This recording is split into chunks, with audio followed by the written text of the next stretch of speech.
For the third year and counting, Richard Skipper has been celebrating the artists you love. And what are some of the things that you've really run out of time, and we've got to talk about your latest. I want to go back a little bit, first of all, and celebrate a true legend. Richard Skipper is all about celebrating life, art, and his guest body of work. And did you pursue performing opportunities while you were in high school? Please join us while he showcases these diverse and talented individuals. Here's Richard Skipper. Happy Saturday, everyone, and welcome to the latest edition of Richard Skipper Celebrates. Who or what are you celebrating tonight? I am celebrating one of my favorite people on the planet. She also happens to be one of the funniest people I know, and that is Carole Cook. I am so thrilled that she is waiting in the wings, waiting to come on, and once she takes over, it's the Carole Cook Show tonight. I have been a fan of Carole for as long as I can remember. And I remember in 1998, a friend of mine was the stage manager for a tour of Arsenic and Old Lace that Carole Cook was doing with Marion Ross. And they were touring the country, and he knew that I was such a huge fan of Carole Cook. And one night he called me up, and he put Carole on the phone, and she said, one of these days, Richard Skipper, I'm going to come to New York City, and you and I are going to go to Joe Allen's, and we are going to have the biggest, juiciest cheeseburger that you can possibly ever imagine. Little did I know that years later, we would become very good friends. And a few years ago, I, along with Russ Wooley, had the good pleasure of producing her at FEINSTEINS. Well, it's now 54 Below, but then it was FEINSTEINS 54 Below. When I called Russ and said that I wanted to bring Carole Cook to FEINSTEINS or 54 Below, he was ecstatic. We jumped at it. We called 54 Below, and they went into it with a little trepidation because it had been quite a few years since Carole had last appeared in New York. Her last appearance in New York was when she was last on Broadway in 42nd Street. So they were cautious about booking 2 nights, as much as I begged and pleaded. I said, you have nothing to worry about. It's Carole Cook. She's going to fill the place. Well, they said, well, let's try the one night and see what happens. We booked the show, and within 72 hours, she was almost sold out. So I got a phone call from Jennifer Tepper at 54 Below, and she said, what are you doing that's any different from anyone else that we're booking there? I said, it's Carole Cook. That's all you need to know. And of course, Carole Cook came in. She sold out for 2 nights. And I'm sure that if we had done the entire week, she would have sold out to standing room only. You're going to see why in just a few moments. But before I bring her on, I'd like to start with Carole Cook. Here she is doing what she does best. Carole Cook, I love you.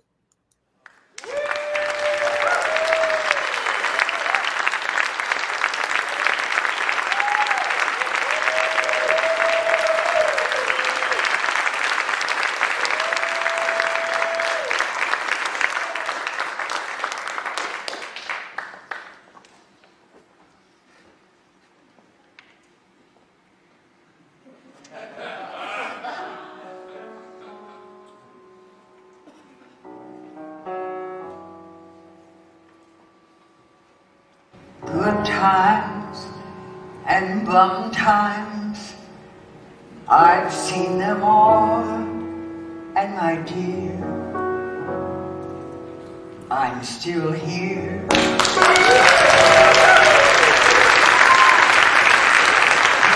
Well, sometimes, sometimes just pretzels and beer, but I'm here. I've stuck the days in my shoes, strum ukuleles, I've sung the blues.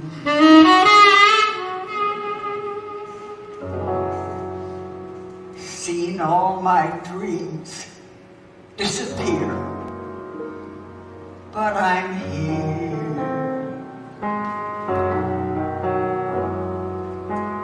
I've slept in shanties, guest of the WPA, but I'm here. Danced in my scanties, $3 a night was the pay, but I'm here. I've stood on red lines with the best, watched while the headlines did the rest. In the Depression, was I depressed? Nowhere near. I met a big financier, and I'm here. I've been through Reno, I've been through Beverly Hills, and I'm here. Reefers and vino, rescued religion and pills, and I'm here. Been called a pinko, coming to, got through it stinko by my poo. I should have gone to an acting school, that seems clear. Still, someone said she's sincere, so I'm here. Like face one day, next day it goes into hawk, but I'm here. Top billing Monday, Tuesday your pregnant starts, but I'm here. First you're another, slow like that, then someone's mother, then you're camp, then the career from career to career. I'm almost through my memoirs, but I'm here. I'm like, hey lady, aren't you lose it? Well, look at your work. I'm gonna get sorry, I thought you were lose it. Whatever happened to her? Good times and fun times, I've seen them all, and my dear, I'm still here. Plush velvet sometimes just pretzels and beer. But I'm here. I've run the gamut, A to Z, 3 cheers and jacket, say la vie. I've got through all of last year, and I'm here. Lord knows at least I was there, and I'm here.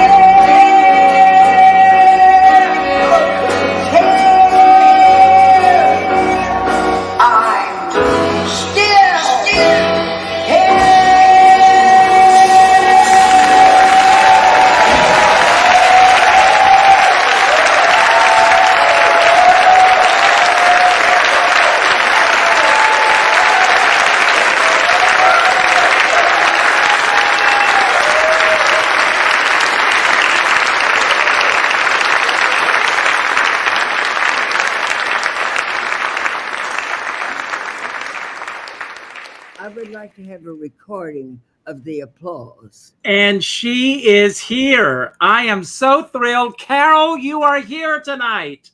I am, my darling, I'm here. Now, the next time I do this show, and there will be a next time, I would like to point out to you that I would like a set designer, a costumer, possibly, I think maybe a little work done would be a big help. Well, I will say, Carole, you don't need any of those things, because when you hit the stage, you are all of those things rolled into one. It's what it is, darling. Everybody gets there if they're lucky. And And you have been lucky. We're going to cover so many areas. First of all, how are you and Tom doing? This has been a crazy time with COVID and monkeypox and everything else rolled into one. But you, as the song goes, are still here.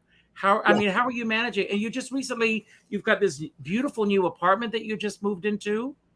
yes, we moved in with my nephew, or our nephew. He married me, so he gets Mark too, with Mark Yes. Kokenauer, who's here helping with John and my darling husband Tom. I have a whole set of friends here. There are 3 of them: Patty, Maxine, and Turk. And I don't know which one is Turk, but what the hell. But they've helped me get it all together, and here I am. So And here you are. Carole, I asked for a photograph of you at 5 years old and the reason I asked for this photograph, and I do this with all of my guests, Okay. because I like to go back to the 5-year-old self, to that little child dreaming of show business. And here you are. And I love this photograph. This is little Mildred in Abilene, Texas. Yes. And when, this is Easter. I'm going to assume it's Easter. You're wrong. You're wrong. I was a flower girl at a wedding for Christ. So you're a flower girl at a wedding. Yeah, that little basket had petals in it, and I dropped them out on the way down the aisle. But such an adorable picture. And so it proves to anyone who has questioned over the years, you are a natural redhead. That'll show it there. Now, it did fade a little bit through the years. Oh, my God. I can't believe that she's there. But wasn't that darling? That's a darling picture. So as you were growing up in Abilene, Texas, what are your earliest memories of what the theater or show business was all about? Richard, I cannot remember a time that I did not want to be an actress, and that's the truth. Now, I lived in Abilene, Texas, where there was nothing but mesquite trees. But my mother would, who was not an idea of show business at all, but she would take us to Dallas, she and my daddy, take us to Dallas to see people like Ethel Merman, Catherine Cornell, Mary Martin, all of the greats, Lynn Fontaine, and Alfred Lunt. I'm getting a little mixed up. Alfred Lunt, Lynn Fontaine, say it the way they say it on a billboard. Mm-hmm. Alfred Lunt, Lynn Fontaine. And I thought, I'd never seen anything like that. And I thought, one day I want to be a part of that. It was magic. I remember one morning they woke us up about 4 a.m. and said, "We're driving to Dallas, Texas."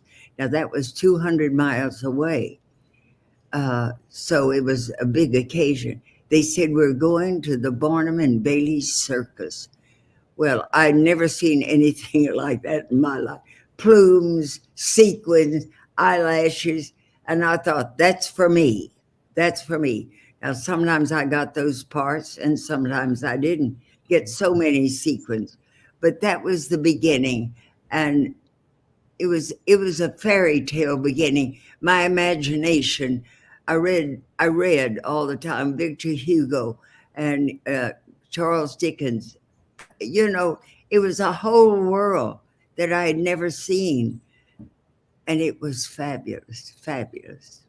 So as you were dreaming of being in this world of show business, were you getting the encouragement of your friends and family around you? Well, yes, my family. Their only stipulation, I grew up in the era when education was, very, very important. So they said, "Mildred Francis, you just do anything you want to do, but you've got to go to the university. And after university, you're on your own."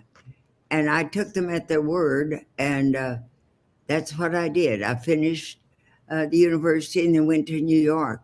But my mother and daddy were both very supportive if that's what I wanted to do. But they said, if that's what you want to do, be the best one you can be. And you certainly have. And along the way, every actor or actress, no one does this alone in this business. And you have been so fortunate to work with some of the greatest people in the business, and they have been fortunate to work with you. So I'd like to talk, and of course, everyone knows it's legendary, and you just did a brilliant interview where you talked about your association with Lucille Ball.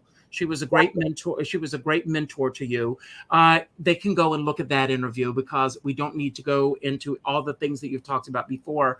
But in addition to Lucille Ball, who were some of the great mentors along the way, the great directors, great actors and actresses that you've worked with, who you feel have really shaped who you are today, both as a person and as an actress? Well, I really, Richard, I'm sorry, did I interrupt you? No, I was finished. Okay. I'm 98. You have to go with that. To be truthful, my mother was my first teacher, and she would give little recitals with all the neighborhood children. And I always got the shitty parts because I was the teacher's daughter. And I remember that I always played like Huckleberry Finn. I was always the boy. And I filled out early, and they used to bind me close up here so that the tits wouldn't show. And I played all the boys' parts. And I remember very well, Richard, that one time they put all of our names in a fishbowl, and you drew the part you were going to play. Well, I got the part of the pretty girl, the ingenue. Well, I loved putting on the high heels. I loved the capes. I loved the ruffles. And I came out on stage and thought, how fabulous. Not a laugh in the house. And I knew at that time, I've got to play the wicked witch. I didn't want to play the pretty one anymore.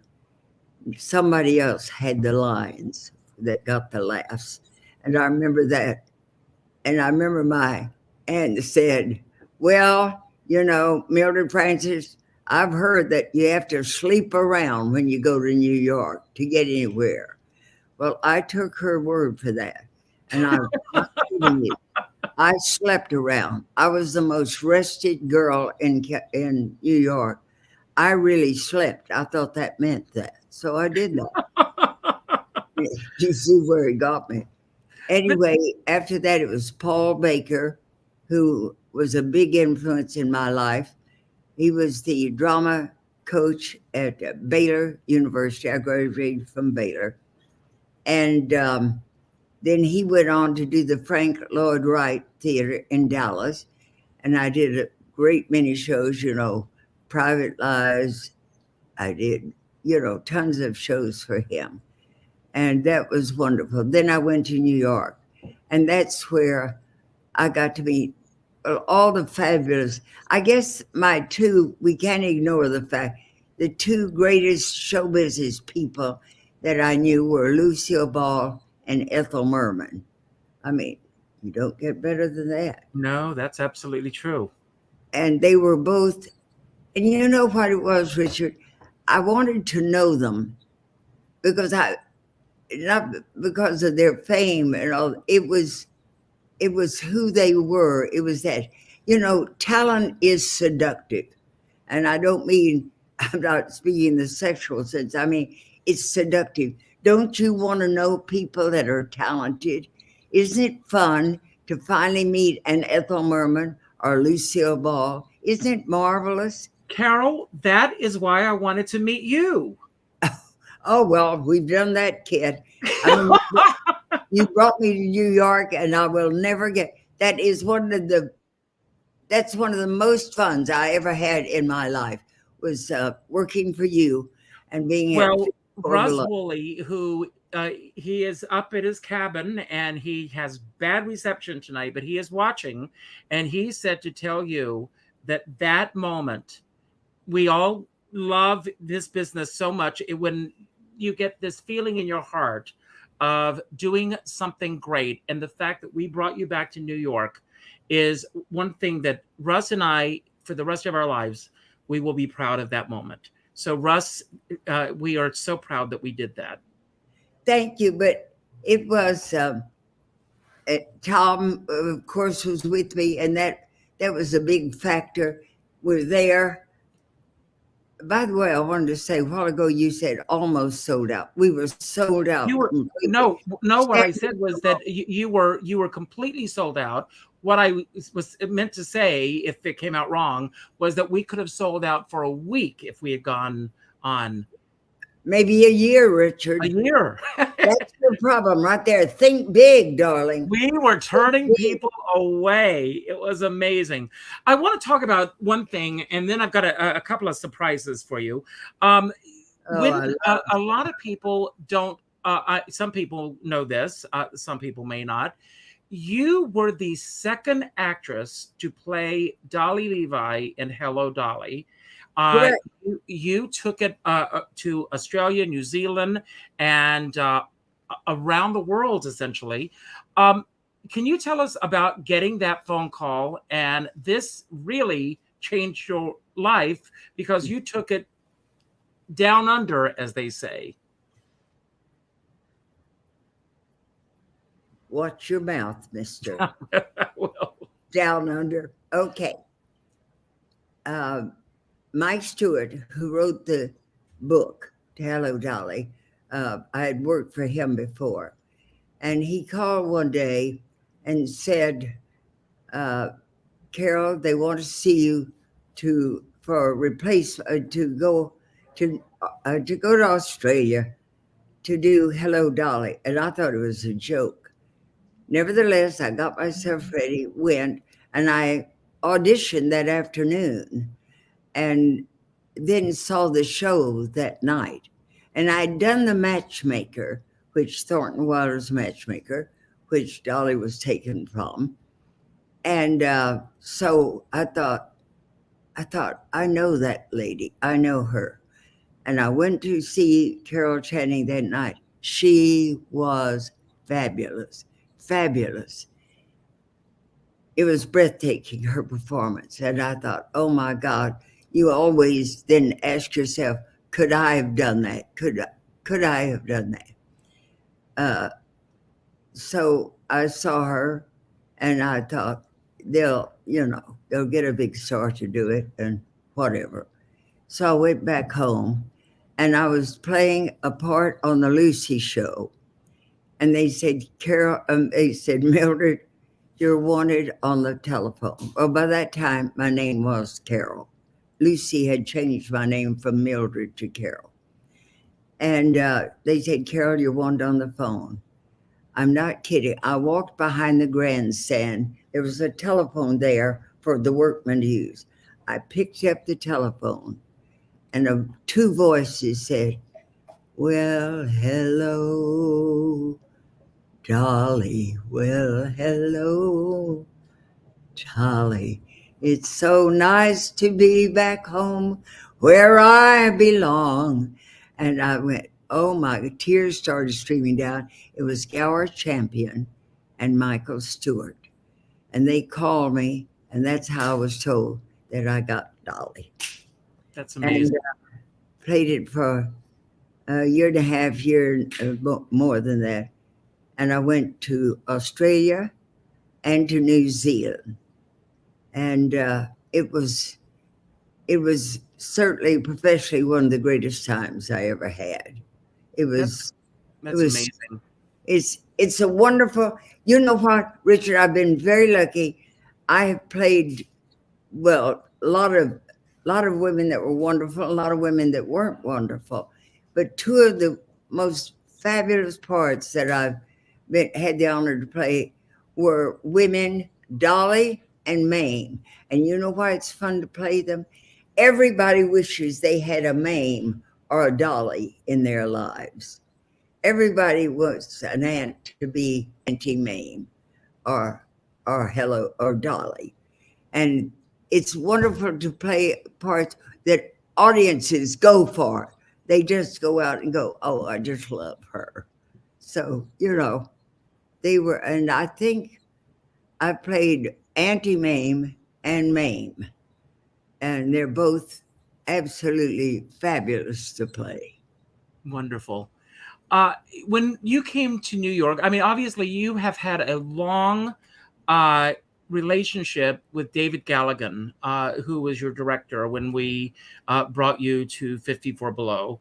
Yes. What makes David Galligan a great director, and what is it that the two of you bring to the table together?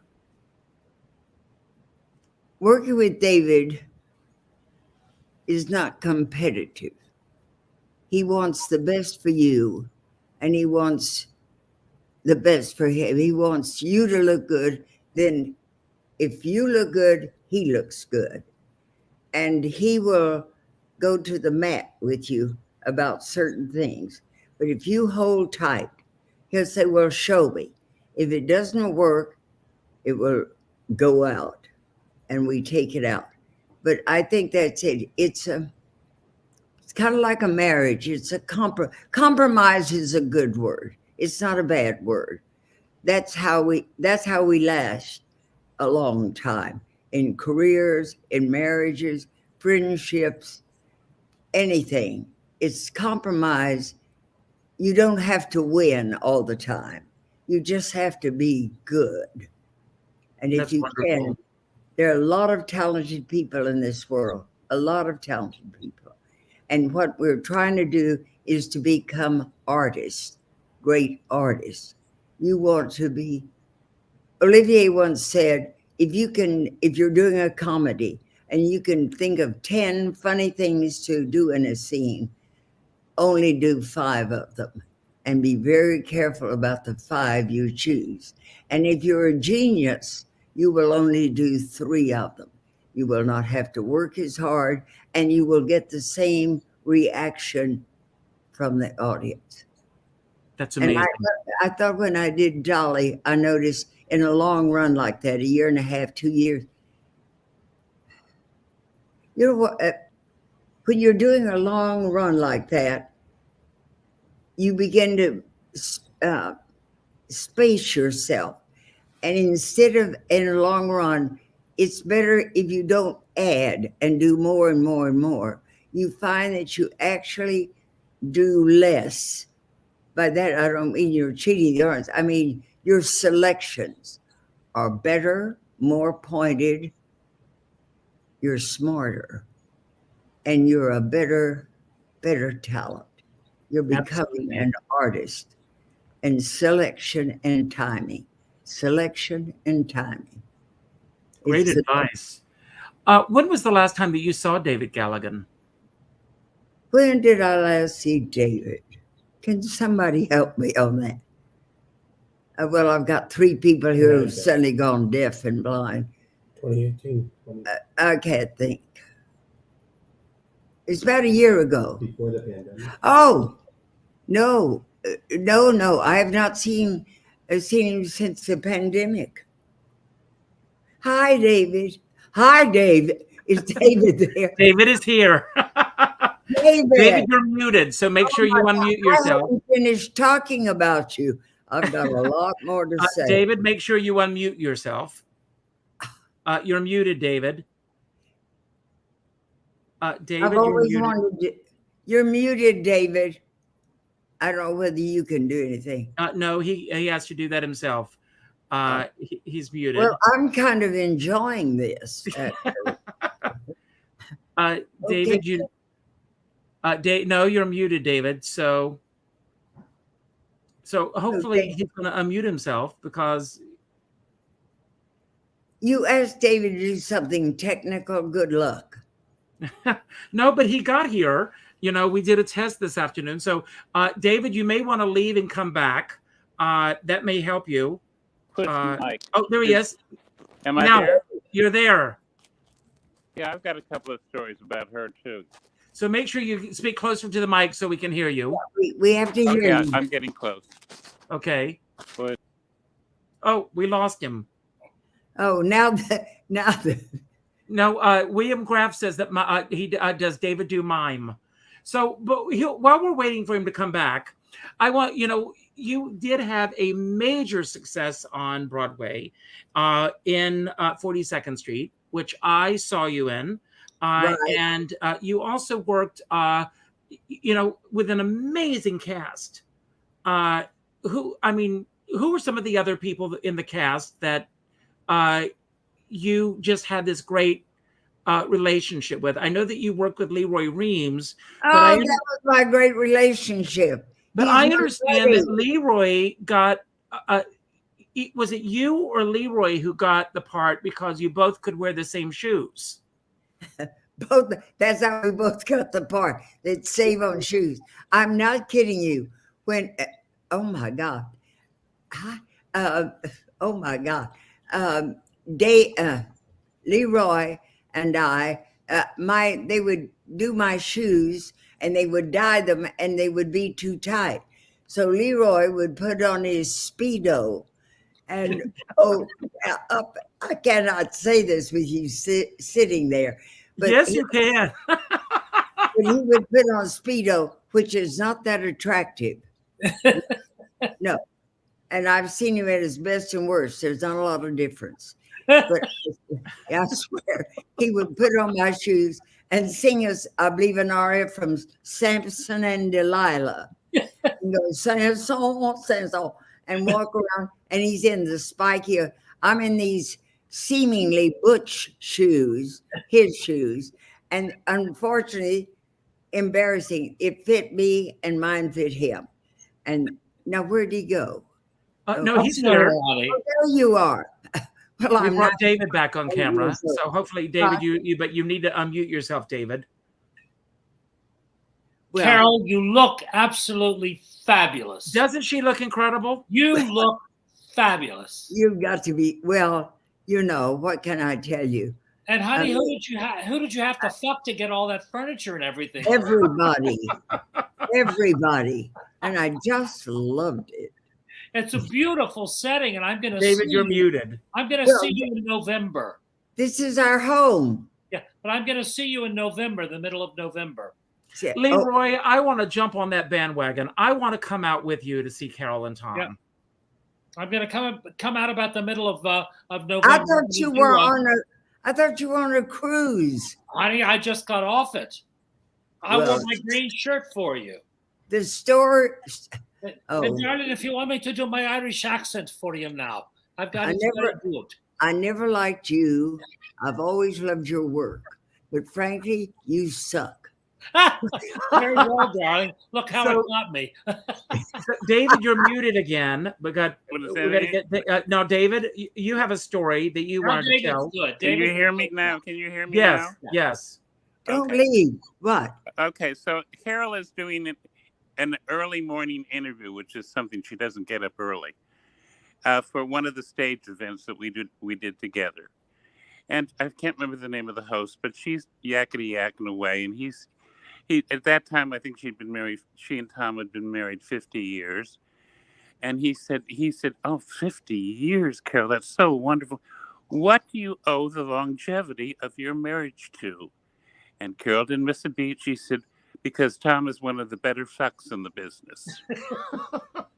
I can't believe you told that.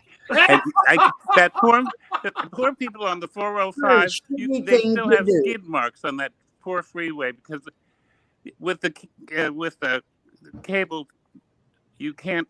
They can say fuck. Well, I just did. Well, you said it tonight on this show too. Oh my God, thank you, David. I will never work again, but that's all right. Well, and David, I swear, look at who's here. I cannot believe Leroy Green. Let me tell you, when we were doing 42nd Street together, every time something went wrong on the stage, what is that noise? David's typing.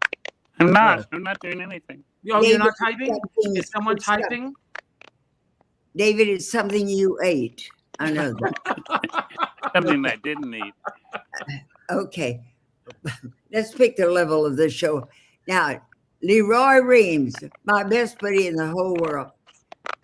Every time something would happen in 42nd Street, like the computer went down, the curtain didn't go up or something, he'd run out on stage and go, ladies and gentlemen, I'd like to save the show by singing, I Only Have Eyes for You. Now, nobody gave a shit about that, but he's insisted. Well, one night I came down the staircase, come on along and listen to the lullaby of Broadway. And I'm singing, and my heel caught in the hem of my dress, and I went ass over tea kettle and hit a bar, not this kind of bar, we're talking about an iron bar, and it knocked me out. Well, I came to, and I thought the show would stop. The stage manager was on stage, the orchestra stopped. Saturday night, packed house. And so I got up like, where am I? Where am I? And I turned around and I said, let's go back up the stairs and start again. And the stage manager said to me, are you going to sing, Miss Cook? I said, you bet your sweet ass I'm going to sing. Well, it was Saturday night. I knew my orchestra. So after the show that night, Leroy comes into my dressing room. He said, Carole, we were just thrilled to death. You got right up and started. You put on your musical comedy hat and you were on. It was fabulous. How could you do that? I said, anything to stop you from singing I Only Have Eyes for You. The whole cast applauded me. Oh my God. I don't want to be ugly, but that was true. I've got to give you my favorite Carole Cook story. It has to do with Merv Griffin. When she was on Merv Griffin, and she came out in one of her gowns, and Merv said, Carole, what is that? She said, be careful, Merv, you're on very thin ice. He said, what do you call these things you wear? Drapery dresses? What are they? Like, what's going on underneath all of that? Carole looked him dead in the eye and said, an old friend doing me a favor. And Carole, how did you... Nurse. And David, didn't we have a swell time? Wasn't I a joy to work with on my one-woman show? Absolutely. Absolutely. You're in the will. Now, Oh, I want to be very careful with this story because I don't want to get in trouble here, okay? But a couple of years ago, I get a phone call from the New York Times. This was after Carole had appeared at 54 Below. And they wanted to know if I had a statement about Carole. And my first thought was, oh my God, has she passed away or something? That freaked me out. And I said, well, what do you mean? And they said, her statement about the president. And I said, what are you talking about? Everybody, you'll have to Google it and look it up because I do not want to get in trouble here on the show. But Carole had made a statement about the former president, and it went around the world. And Carole was so proud of this statement that she made. Oh, I was. Richard, my obituaries won't be that good. Beloved star. No, it didn't say that. But you said Broadway legend attacks president. And in Australia it said, our own Dolly attacked president. And then at the next line it said, good on you, girl. Now I have someone who's saying hello to you. Madonna Cacciatore is saying hello. I'll hear from the Secret Service again. Yes, but tell them about the letter that you got. Do you recall the letter and then the name at the end of the letter? Oh, it said, we're going to kill you. I mean, it was a... No. The letter went on and on and on. I've never liked you. You were never a great singer. And it went on and on and on. And then at the bottom it said, Barbara Cook. We're going to get you, Barbara Cook. I said, oh my God. I said, well, she's not with us any longer, so she beat you to it. Okay, we're out of show business, kids. So Madonna Cacciatore is here, and she said to say hello to you. Robin McWilliams is here. They're both watching. Carole went to their wedding. We went to the wedding. So yeah. Who's talking now? Oh, there you are. That's Galligan. Yeah, we went to the wedding. Galligan. Now what, Galligan? David? What? Talk to me. What did you say? I said we went, you and Tom and myself went to the wedding. Madonna and Robin. Oh, we certainly did. Fabulous. I was Fabulous. the only. Carole wore white, and I was the only person that wore black. Which is our favorite color. You It know is. that. What do you have on right now? Black. What do I have on? Black. Oh. And there you are, Leroy. I don't know. Mr. Song and Dance Man of Broadway. He is the song dance kid of Broadway. That's who he. Oh my God, I love you all. Is this, and David, What? we're getting ready to go on the road again. Oh, I'm ready. No, I want to bring you back to New York. We've got to bring you back and get you back to 54 Oh, we're below. doing. No, you know what I'd like to do? I'd like to do a double bill of Carole with guest star Leroy, and do mostly Carole, and the last part Leroy and Carole talking about 42nd Street, because they have so many stories that are hilarious. Well, And I hilarious. think we could fill with Town Hall. Okay, I heard Town Hall. You have a microphone. I'm ready. Okay, I'm ready. I thought you Leroy, are said, you ready? I'm ready. Let's do it. I've got my black dress where it doesn't go with anything. Oh my God, it's so great to see both of you. I can't. Oh, and Leroy, didn't we have swell times? Yes, we did. And it We was did. a historic time too, Carole, because we worked with some really great, legendary people of the theater in that show. I mean, Oh, from yeah. David Merrick, our champion, Jerry Orbach, Millicent Martin. I mean, Mike Stewart, who was one of the great people of the theater. Oh And to yeah. have the music of Harry Warren and Al Dubin, it doesn't get better than that. Really Leroy doesn't. and I also went to Japan with 42nd Street. I mean, you talk about it was difficult. They get down on their knees for everything. And well, you'll pardon that expression. In a hotel, remember, Leroy, they're made out of paper mache. You know, they are. Scream. It is like Japanese paper. I don't know what the hell it is. And we came up to my door, and I didn't have my key. I said, "Just put your fists through it." And he did. And the whole door came down. And you know everything. They're on their knees doing this, and I could not get down on my knees. We had some swell times. Yes, we did, sweetheart. Mr. Hackle, we had Yeah, some. and I'm going to be there in the middle of November, so you know I'm going to let you know exactly, and we're going to get together and catch up. My God, how fabulous! Now, are you really going to do that? He's been promising me he's going to come. I've been through menopause 3 times waiting for you. to get Well, what happened? I'm going to go to Palm Springs to do the one of those specials for Michael Childers, and then I'm going to get out to my family, and I'm going to come into LA to see you. Okay. Well, you're looking at our house right behind you. I can't believe it. It's absolutely gorgeous. It I sure worked is. my way up. I worked my way up. You got it. I said, now in my latter years, I'm in the place I want to be.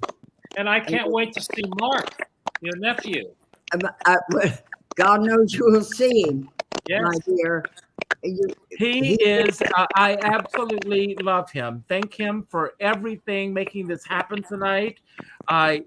This is all thanks to Mark making this happen. Mark and John Moore, the signer for the show, who I can never get rid of. I made him a star, and it's not working. Yeah, David, you and I both did that. We made him a star. He's fabulous.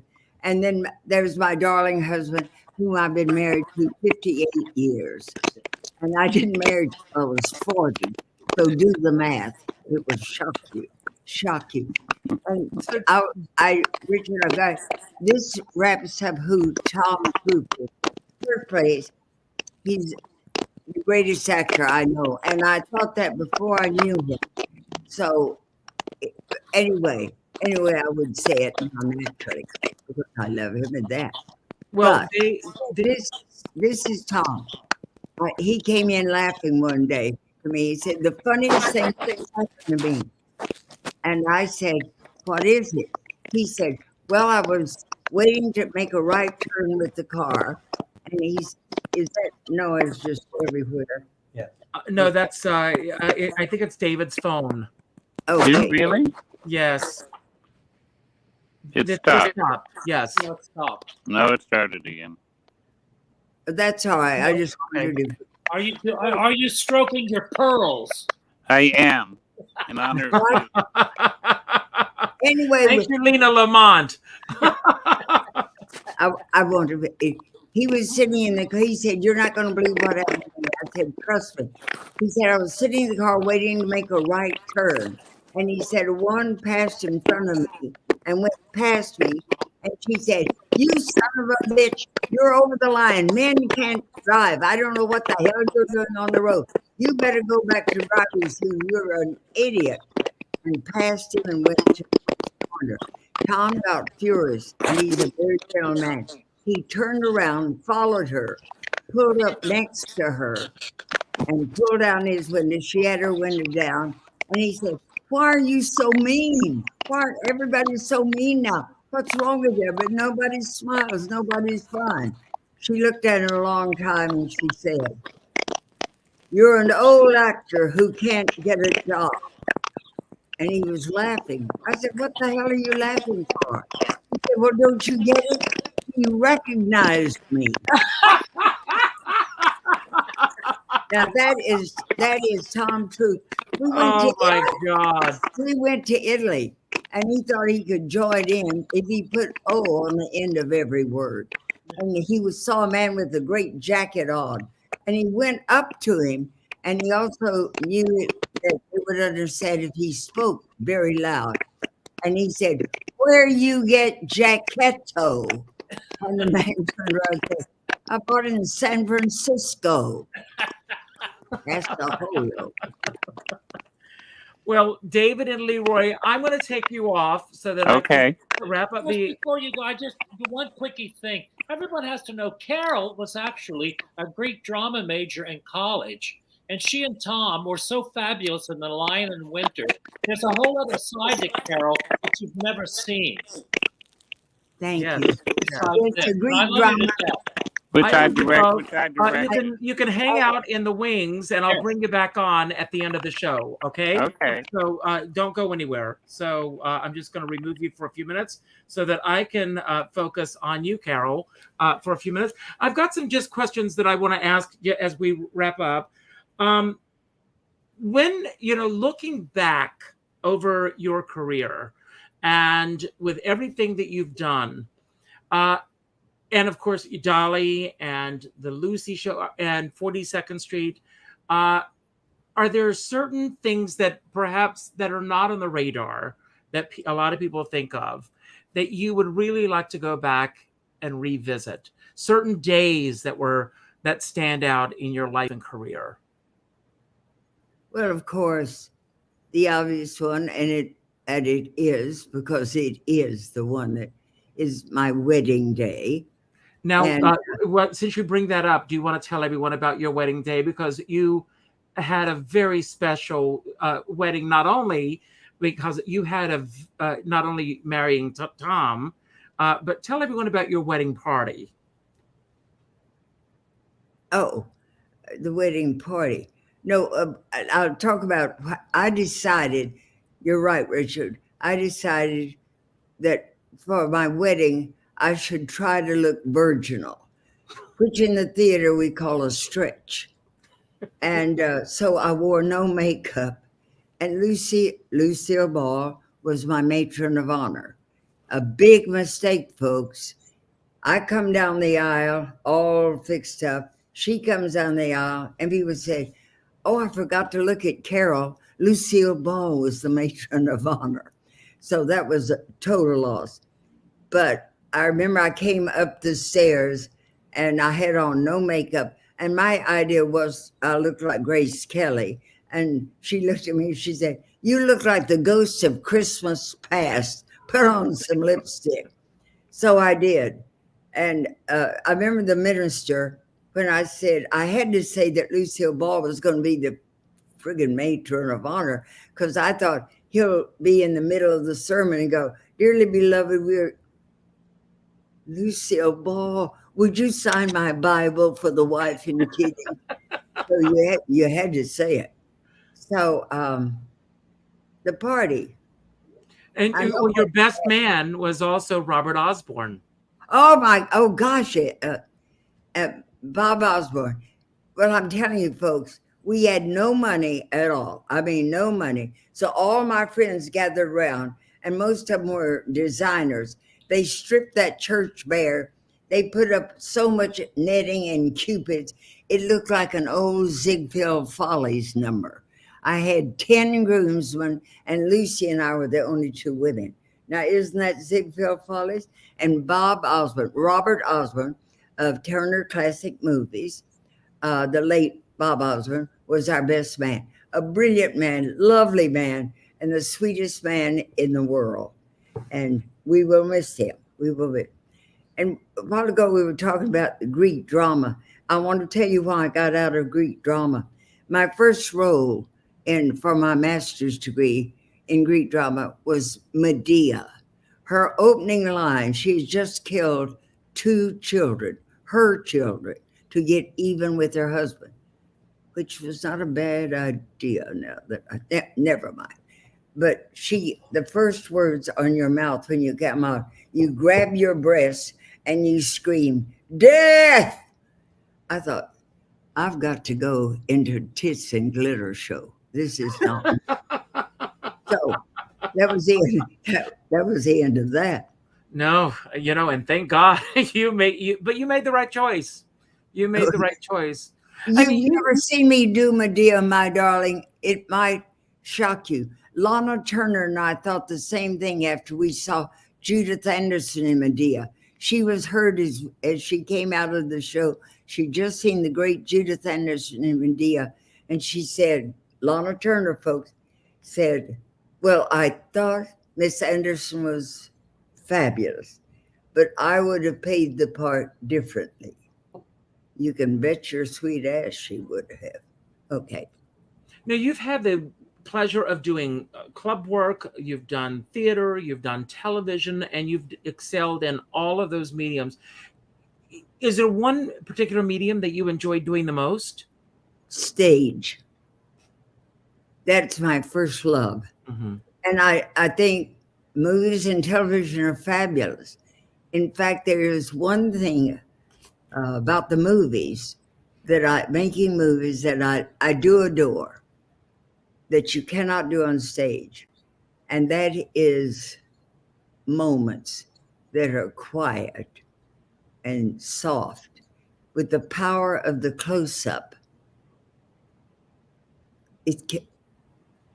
You can have something that is very special. Now, on stage, you can make that happen, but you have to be sure you're still doing the technical things, like the audience in the balcony wants to hear you.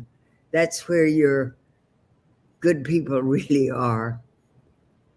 And you have to give the illusion of being very quiet and whispering. In the movies, you get to really whisper. Now, Carole, you were very fortunate that Lucille Ball brought you into this repertory company that she was creating, and Robert Osborne as well.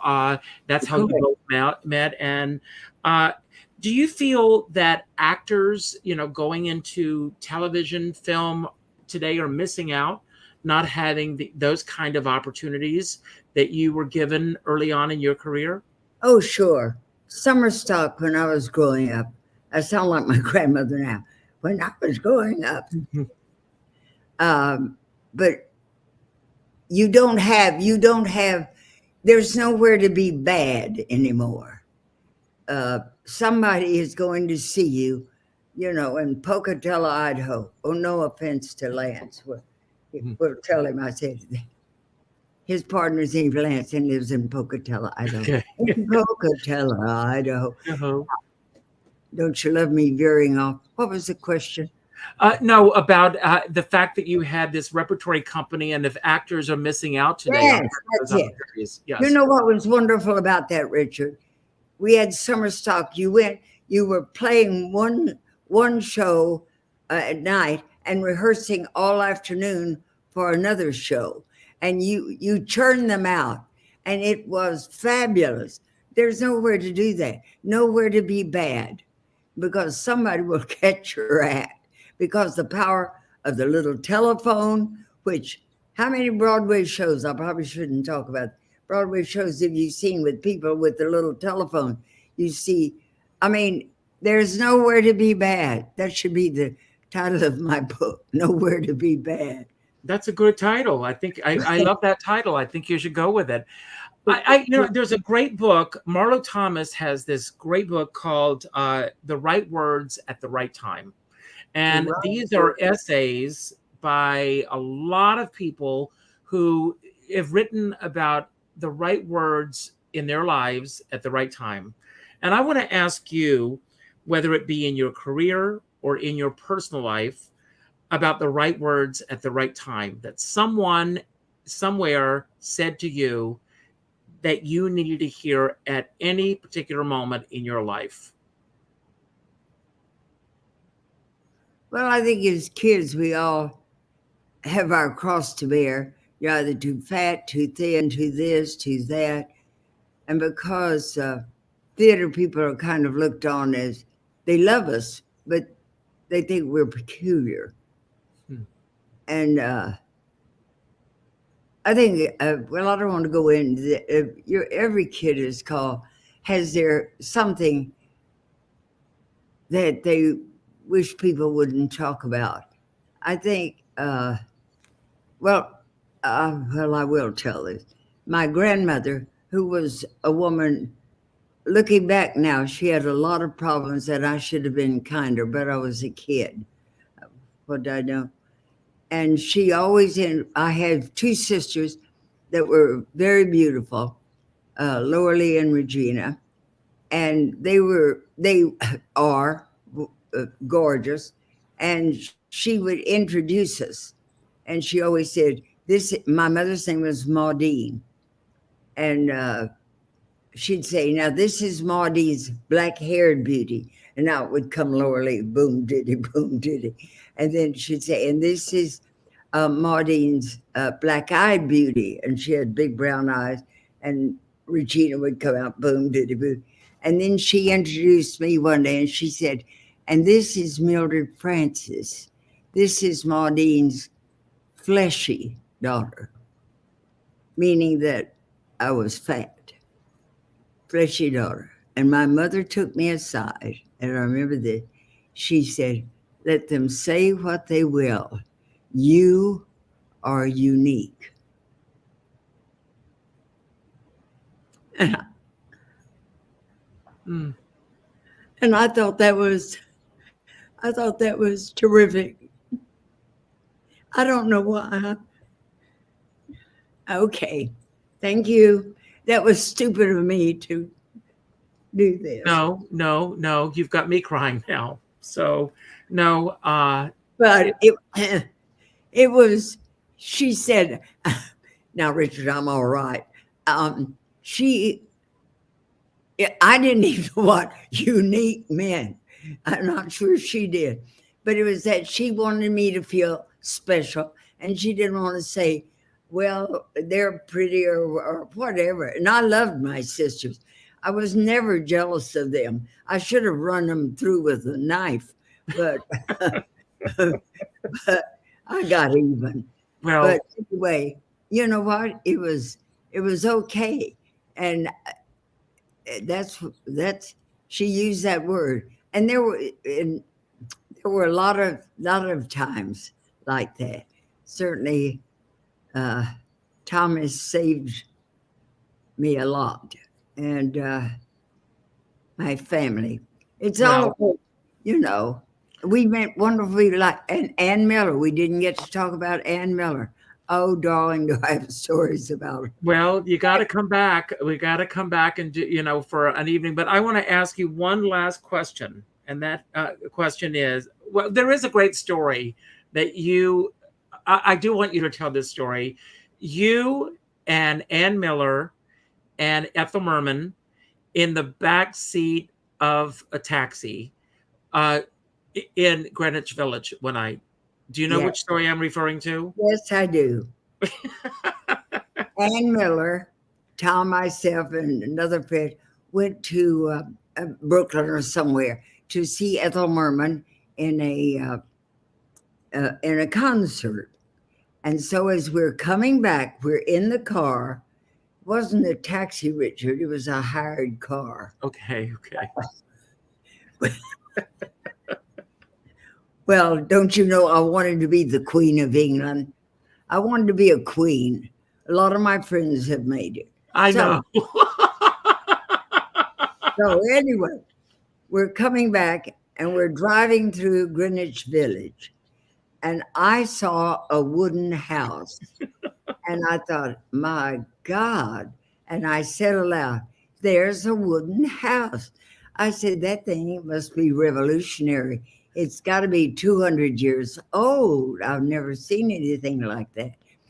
And 200 years old. And Annie turned around like this and looked at me and she said, does wood last that long? Everybody went. I said, well, I have a piece of the crucifix if you'd be interested in that. I'm telling you, she came out. Her door with Mickey Rooney was, what was the name of that show? Sugar Babies.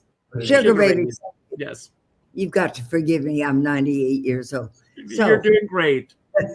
But we were talking about, it was Passover. So we'd been talking about Passover in my theater, and she was in her theater. As we came out the stage door, I said, hi, Annie. There's Ann Miller. Hi, Annie, how are you? She said, oh, fine.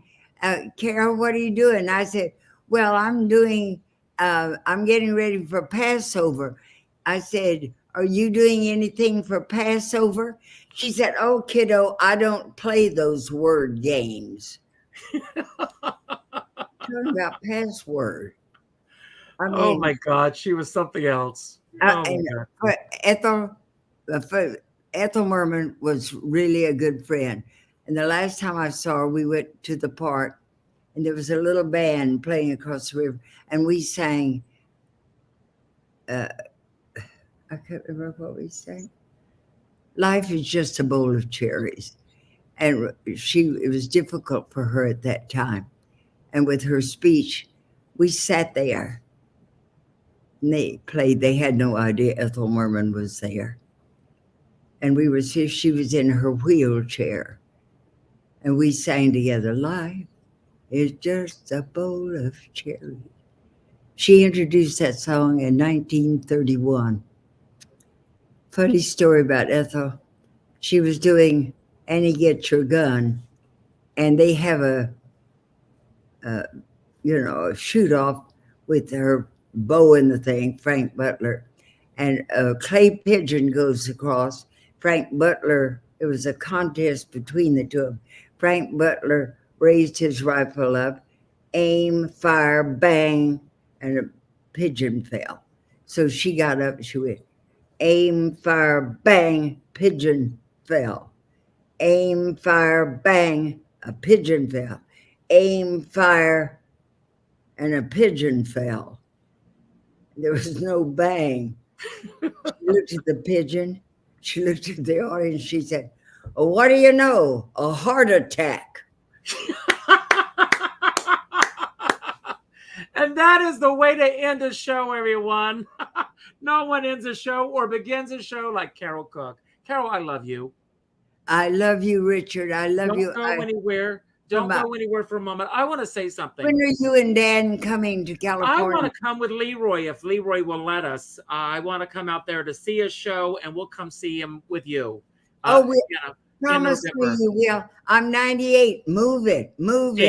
Danny wants to go out to California to see you and Tom as well. Okay, I want to say, I don't know how you do this. Every year on my birthday, it arrives from Carole and Tom. I love you both so much, but I want to say my closing remarks, and then I'm going to give you your closing remarks, but don't go anywhere for a moment. Okay. I want to thank everybody for being here tonight. I love this woman so much. When we get on the phone, we love, love, love. Danny, come here for a minute because Danny wants to see you. He loves you as much as I do. So I'll bring Danny on just to say hi. Are you within earshot, Danny? So he's probably out in the backyard watering the plants. Come in and say hi so that you can see hi to Carole. Here's Danny. Danny, there you are. I was watching it in the other room. It was fun. Great show. Danny, you all promised me you'll come to In California. November, we'll come. To come in the fall. That'd be great. We'll come with Leroy if he'll have it. Let us come.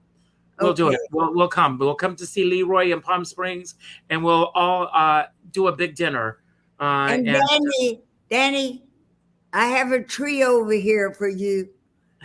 Oh, look at a glamour dog. Yes, yeah, that's him. Oh my God, it's Jean Harlow. Everybody in the audience is going, who the hell is Jean Harlow? Right. It was a fun show. That's for sure. Thank you. But we were having dinner one night with Carole and Tom in West Hollywood, and sitting at the next table was Vanessa Williams, surrounded by these gorgeous guys. And Carole said, what a pity.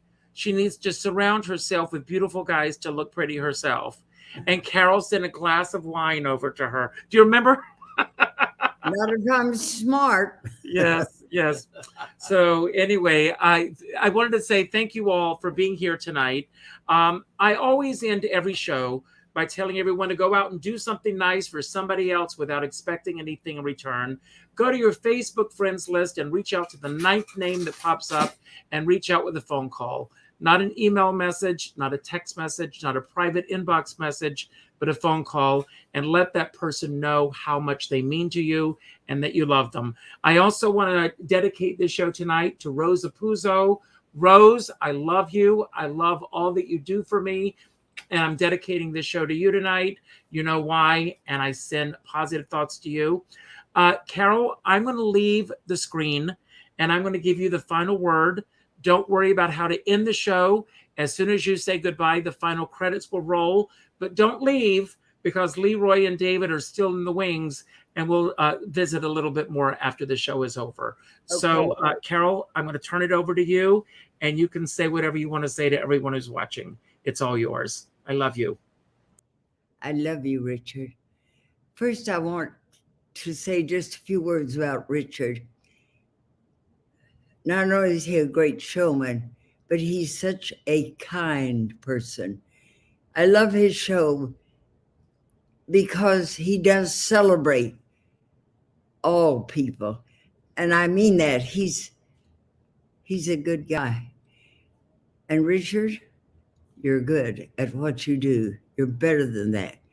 It's that what I said, my parents said, be the best at whatever you choose to be. So thank God you've done that. And I thank you.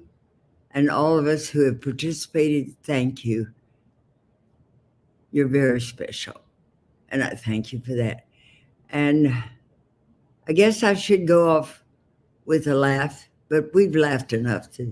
So I'll go off with just a pithy thought, as we say.